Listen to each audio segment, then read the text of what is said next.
You have a surgery scheduled. Maybe it's in 3 days. Maybe it's in 3 hours.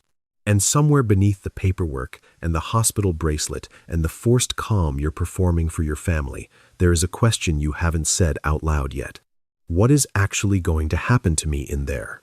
Not the brochure version, not the clipboard speech from the pre-op nurse, the real version, the version with the parts that make people uncomfortable. I'm Dr. Robert. I'm an anesthesiologist. I've spent the last 15 years doing one of the strangest things a human being can do to another human being.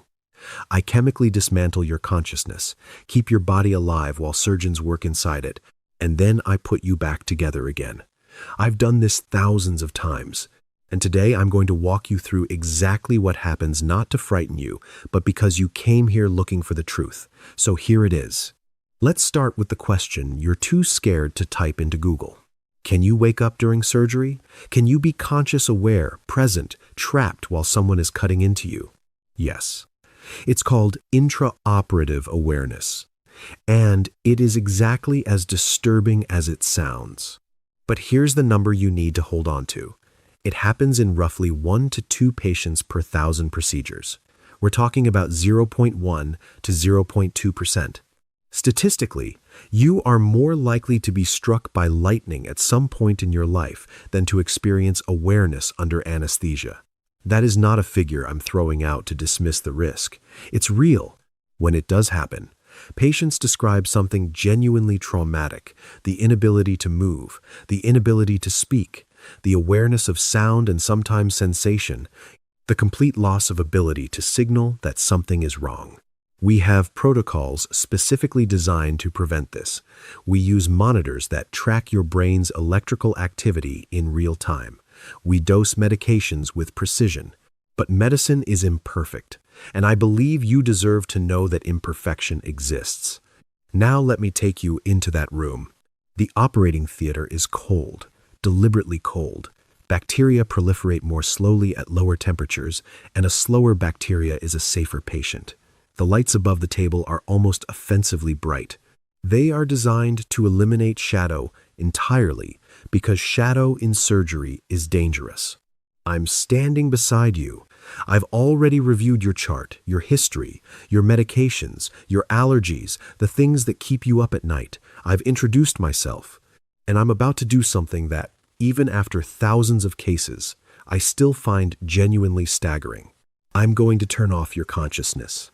Not dim it, not quiet it, turn it off. The awareness that you exist, that continuous, seamless sense of being a person in a body in a world, I am going to chemically eliminate it. And then, when the surgeons have finished their work, I'm going to bring it back.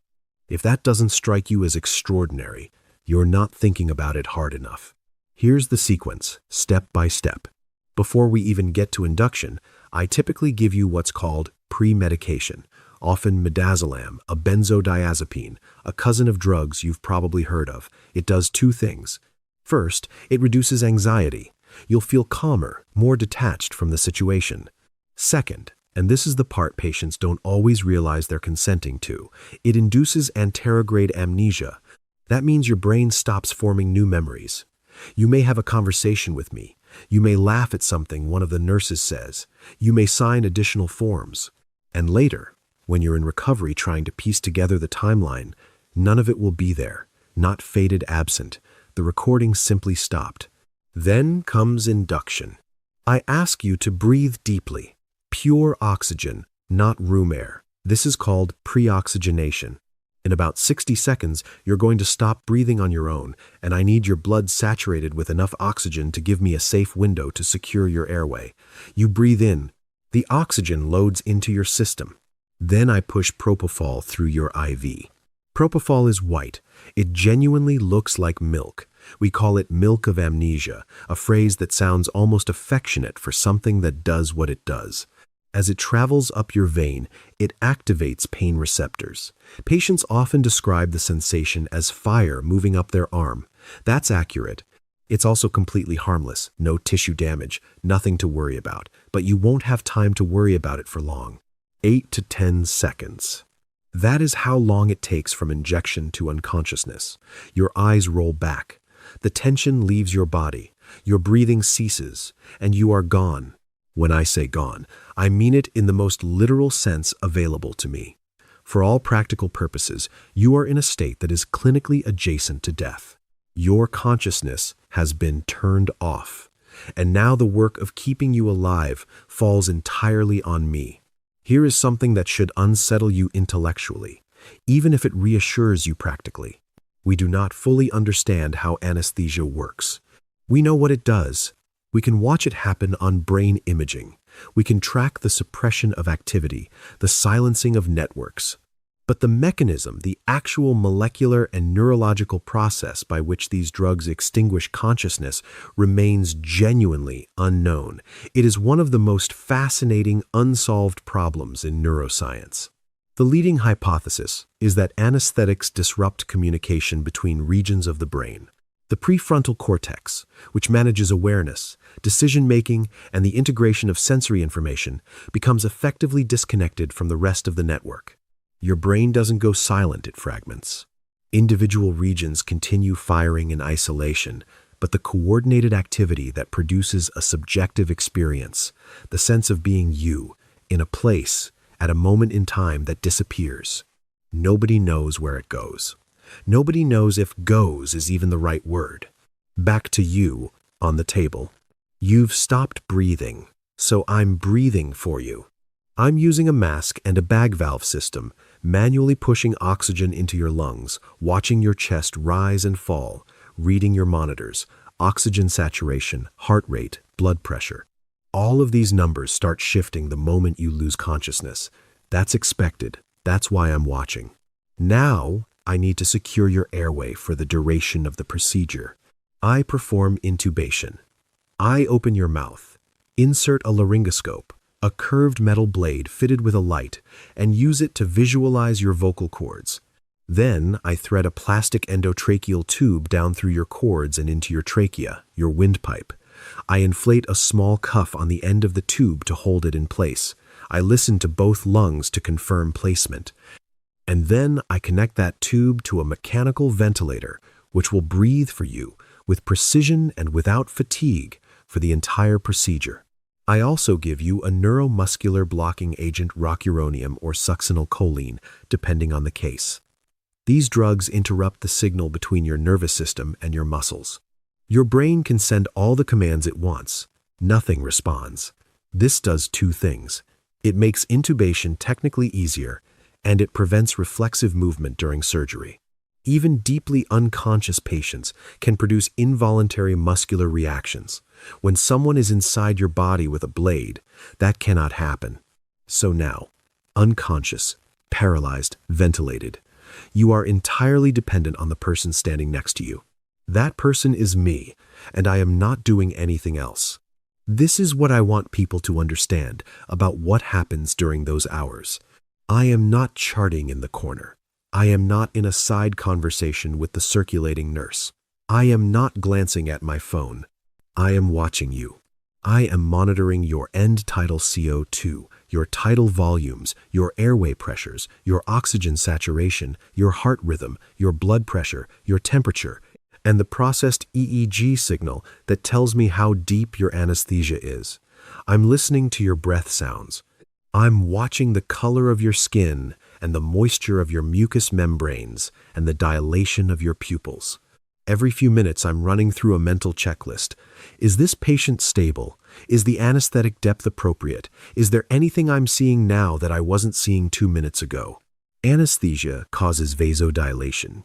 Your blood vessels relax. Blood pools toward the periphery. Your blood pressure drops. If it drops too much, I give vasopressors to bring it back. If your heart rate falls below an acceptable threshold, I may give atropine. If it climbs too high, I reach for a beta blocker. I am making micro adjustments continuously, keeping your physiology in a narrow corridor of safety while the surgical team does their work. And here's the thing about what you're experiencing while all of this is happening. Nothing. Not sleep. Sleep is a neurologically active state. Your brain cycles through stages, shifts between slow wave and REM, generates dreams. Under adequate anesthesia, none of that occurs. The brain activity required to produce a dream, or a thought, or a sensation has been suppressed below the threshold at which it can manifest as experience. You are not somewhere peaceful, waiting to return. You are not dreaming. You are not existing subjectively at all. There is just an absence. Some people find that comforting a gap in time, a blink, nothing to endure. Others find it philosophically disturbing in a way they struggle to articulate. I understand both reactions. It's not nothing in a trivial sense. It's the temporary cessation of the process that constitutes being a person. Whatever your beliefs, it's worth sitting with that for a moment. Then comes emergence. The surgeon is closing. The work is done, and now I begin reversing what I built. I stop the inhaled anesthetic gas. I taper the intravenous agents. I allow your body to begin metabolizing what remains. Your brain activity begins climbing back from the floor. You are transitioning from pharmacological unconsciousness back toward awareness, but you're still intubated, still paralyzed. And this moment, this in-between, is one of the most delicate of the entire procedure. I need you awake enough to breathe spontaneously and protect your own airway, but I cannot pull that tube until I'm confident you can do both. If I remove it too early, the risk is aspiration stomach contents entering your lungs. The consequences of that can be severe. So I watch. I talk to you. I tell you to squeeze my hand. I ask you to open your eyes. I ask you to take a breath. I'm looking for the responses that tell me the lights are coming back on. When I'm satisfied, I give you a reversal agent sugammadex or neostigmine to neutralize the neuromuscular blockade. Your muscles reactivate. Your respiratory effort returns. The ventilator, still connected, begins to feel unnecessary. I deflate the cuff and pull the tube. You cough. You may gag. Your face may contort. This is normal, involuntary, and brief. You almost certainly will not remember it. The minutes that follow are called emergence, and they vary enormously between patients. Some people come out peacefully, blinking slowly, mildly confused, oriented within seconds. Others come out combative, pulling at their IV lines, thrashing, not recognizing where they are. We call that emergence delirium. It's unsettling to witness and frightening to experience, but almost always self-resolving. Your brain is rebooting after a significant chemical intervention. Give it a moment. You're moved to the PACU, the post-anesthesia care unit. Specialized nurses take over your monitoring. You're on supplemental oxygen. Your vitals are being tracked. Over the next hour or two, the pharmacological haze fully clears, and you re-emerge into yourself, your name, your relationships, your life, the fact that you just had surgery. But before I let you go, I want to tell you something about the space in between. Some patients come back from more extreme circumstances, cardiac arrest under anesthesia, clinical death with resuscitation, and they report experiences, perceptions of light or peace or presence, encounters with people who are no longer alive, a sense of being somewhere else and being told it wasn't time yet. I've had a patient routine procedure, cardiac arrest, 8 minutes of full resuscitation, chest compressions, epinephrine, defibrillation, who came back and told me, quietly and without drama, that he had been somewhere else, that his father, who had been dead for 11 years, was there with him, that he was told to return. Was it real? Was it a dying brain manufacturing comfort in the form of familiar imagery? Was it hypoxia producing hallucination? I am a physician. I deal in evidence and mechanism and repeatable outcomes. And I genuinely cannot tell you. What I can tell you is that he believed it completely and returned from it changed, less afraid of things, more grounded in others.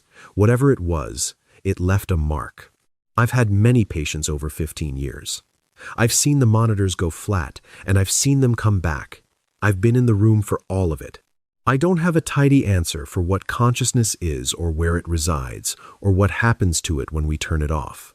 Neither does anyone else, including the people whose entire careers are dedicated to finding out. Let's talk clearly about risk.